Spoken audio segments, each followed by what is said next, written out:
Odisha residential school Khariar रे zonal स्तरीय CISCE kho kho प्रतियोगिता उद्यापित।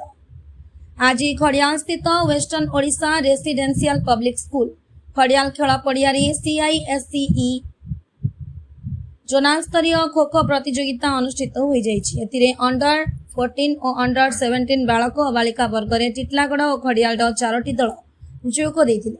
अंडर 14 बालिका वर्ग में Western Odisha Residential Public School Khariar और बालक वर्ग में Saint Anne's School Titlagarh champion होते। अंडर 17 बालिका और बालक वर्ग में Western Odisha Residential Public School Khariar champion होते।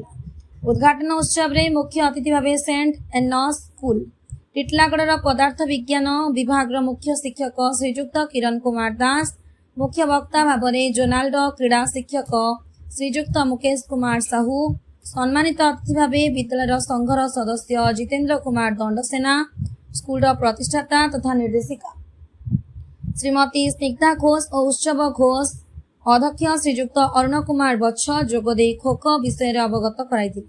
प्रतियोगिता स्कूल क्रीड़ा शिक्षक सुरेन्द्र कुमार नाग क्रीड़ा विषय में तालीम दे खेल परिचालना करते।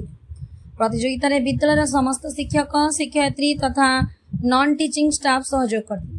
शेष कृति बालक बालिका मान पुरस्कार वितरण करा जायतिला। शेष स्कूल अध्यक्ष धन्यवाद जणाइथिले। ब्यूरो रिपोर्ट जिला खबर।